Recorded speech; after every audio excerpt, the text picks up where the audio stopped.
What's up, you guys? Welcome back. In this video, I'm going to show you how to make this classic dovetailed serving tray. There are some bumps along the way. Check this out. The dimensions for this project came from this book. It's a shop drawing book, awesome for ideas, but almost no construction details. If you want to make this project, I think you should, check out the plans for sale on my website. I need a thicker board. This one's about 1 1/4 inches. It's going to work perfect.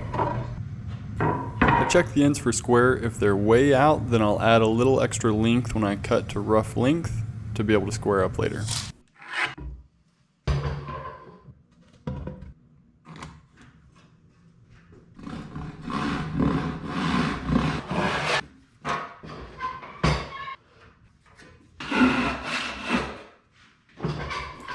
The plan here is to resaw this board, which means to cut it down the middle thickness wise, and that should cover all 4 sides of the project.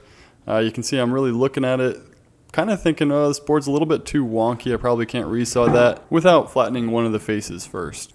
But instead, I decide to cut it into the 2 sections for the short side and the long sides, and see if that takes away enough of the defect to be able to resaw it.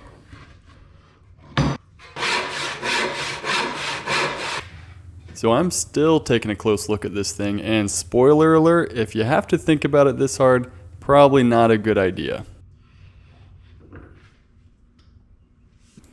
And by the way, for those of you who have seen my sawtill video, that was designed so that the frame saw would fit underneath it just like that. I decided not to do that because the sawtill was going to have to be a little bit higher up off the ground and just didn't want to do that.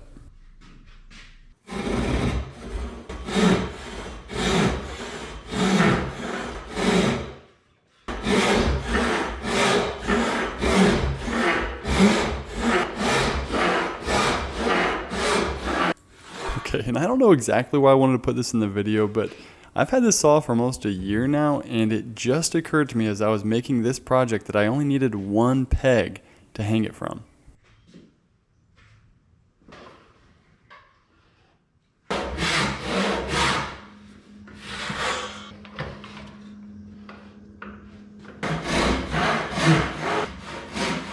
What you're about to hear is the sound that you do not want to hear after you've resawn the board.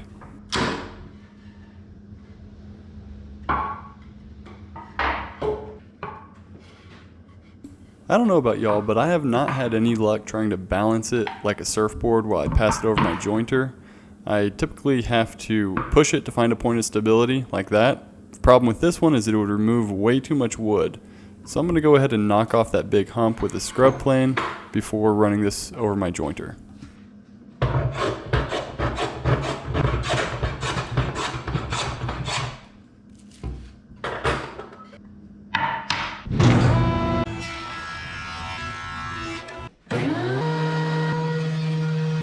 Oh, and if you think I've learned my lesson and would surely flatten one face to have a line to saw to instead of just eyeballing it for the middle, think again.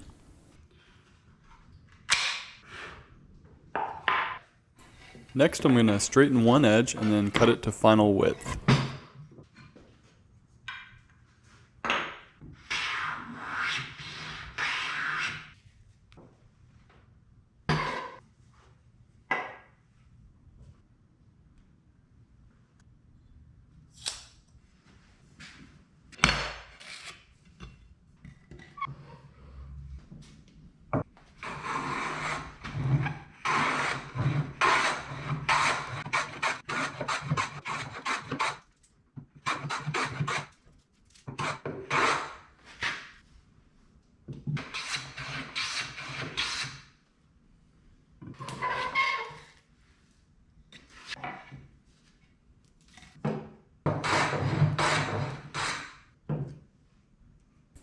After planing each board down to the line, I plane the 2 boards together so that they have the same width.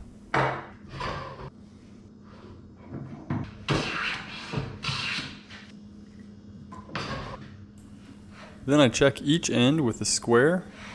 In this case, the side closest to the camera was a little bit wider than the side on the far side of the bench, so I put that back in the vise and fix it with the plane.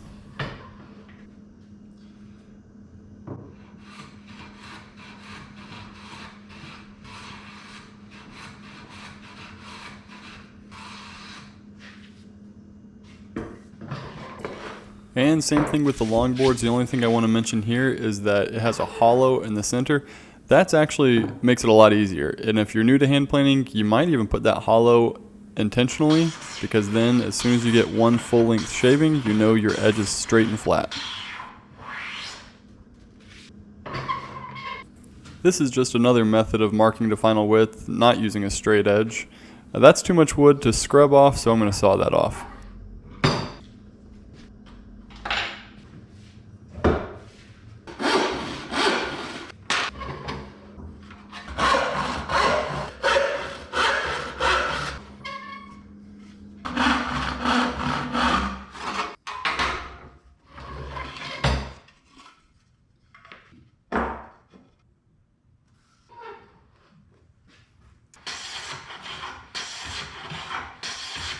At this point, it's been a day or two since I machined these boards, so I'm going to plane them, for one, to remove the machine marks, but also just to true up the flattening a little bit before the joinery.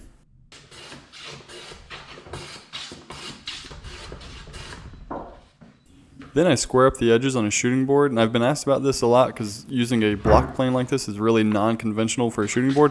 It works great, and the main reason I use it is because after shooting edges on a shooting board, you always have to sharpen the blade, and I'd rather keep my jack plane sharp for using it on other things.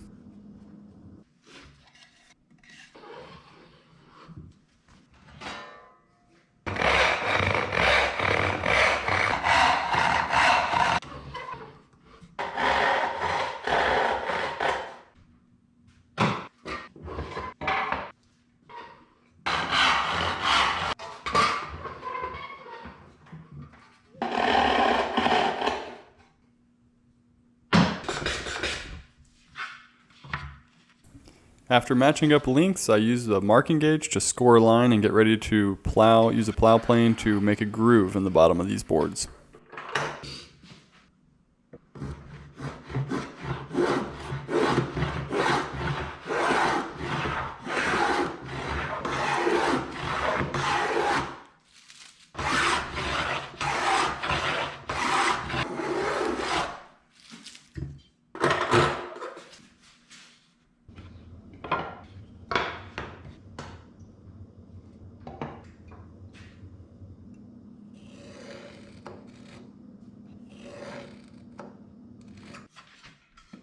If you don't know how to use dividers to mark out your dovetails, it's really easy. I have an unlisted video. There's a link to it in my plans.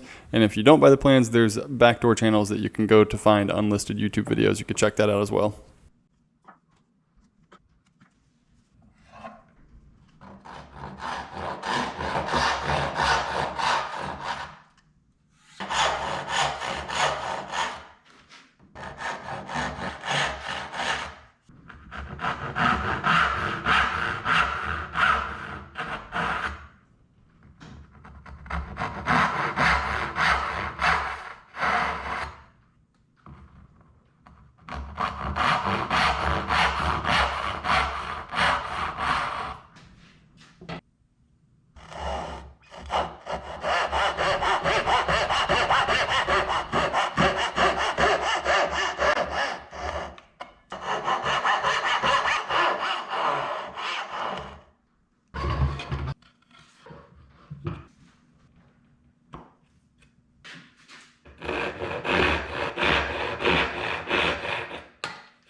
As I was chopping out these dovetails, I decided I might try to keep this brand new bench looking fresh for just a little bit longer, so I chopped out from the other side on my bench hook.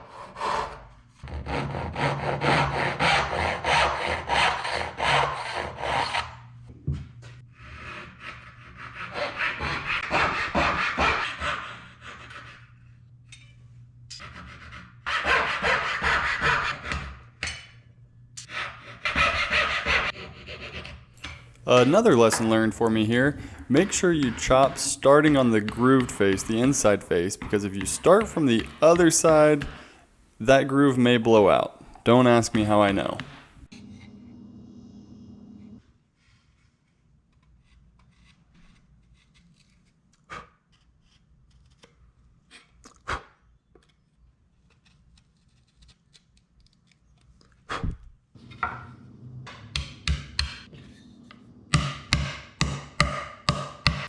These grooves are through grooves, so they leave a hole that's going to need to be plugged. If you want to see an alternative method that avoids that hole, check out my cherry box video. I miter the bottom dovetail and it eliminates the need to plug any holes.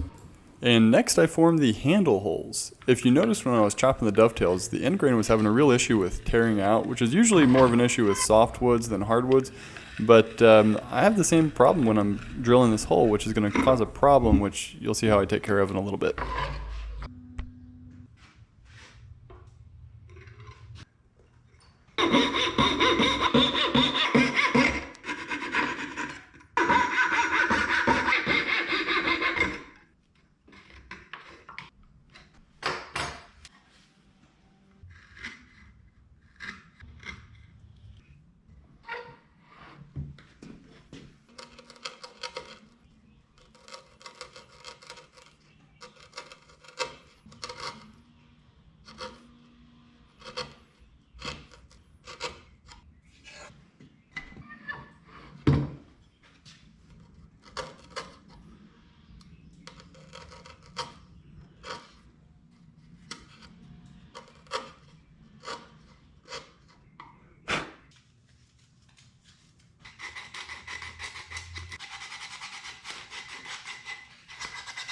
The curve can be cut with just a regular cheap old coping saw, or you could use a frame saw. I use this bow saw. I bought this one, but there's some YouTube videos you can check out on how to make your own.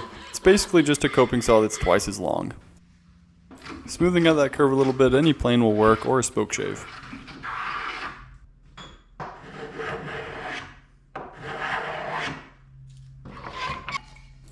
First, I think I'm going to clamp these two pieces together and match them perfectly like you've seen me do in some of my other videos, but then I decided against that, thinking, you know, the variation is kind of a part of the project here. So next I cut out a chunk of pine for the bottom. This is way too wide to fit on my jointer, so I'm going to just flatten one side with the hand plane.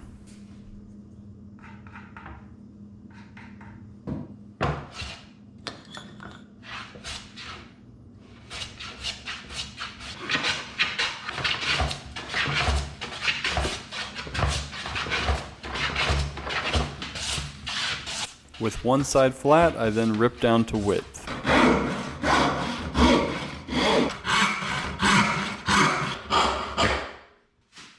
I use a marking gauge referenced off of the flat face so that this will fit into the groove.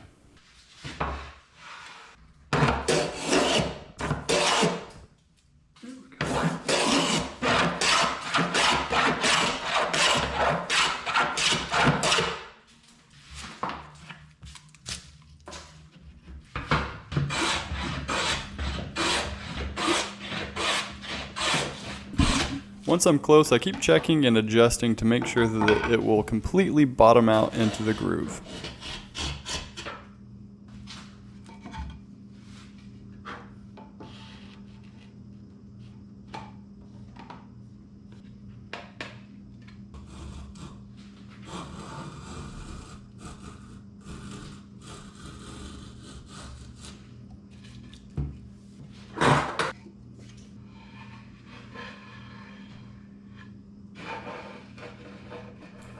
Once all the edges are fit into the groove, I need to remove some thickness, so I just plane across the grain with a scrub plane, couple passes, and that knocks down the thickness pretty quickly.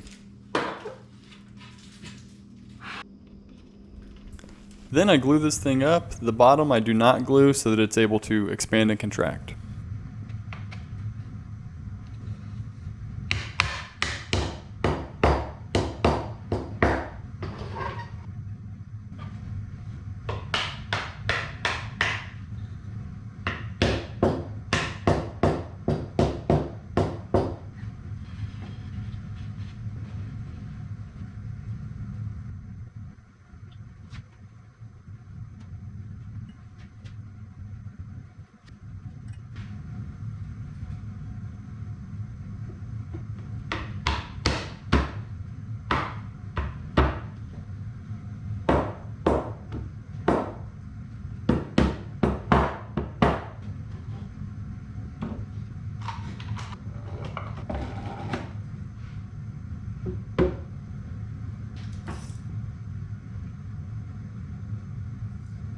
After making sure that everything is square, I cut a 1/4 inch by 1/4 inch piece of wood to plug those through grooves.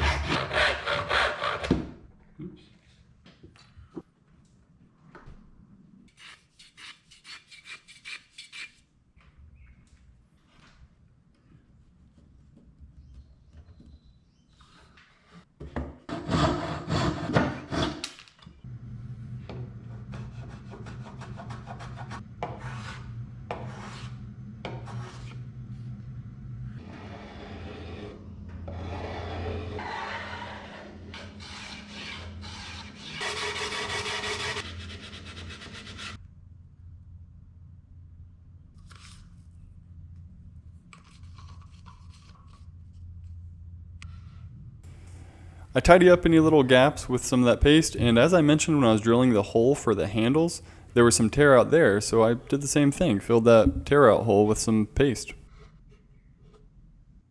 As I was doing the final trim up on these, I realized something really bad, which unfortunately I didn't get footage of, but the bottom was a little bit too short. When it's completely bottom out against one edge, there's a slight gap on the other edge.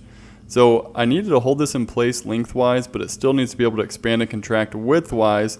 So instead of taking the whole thing apart and redoing the bottom, I put a dot of glue on both edges, and that should keep it in place lengthwise and still allow expansion and contraction across the width. This is really what woodworking is to me. It's not always driving down a straight, smooth road. Sometimes you gotta dodge and adapt, and I really loved making this project. Hope you guys enjoyed the video. Thanks for watching.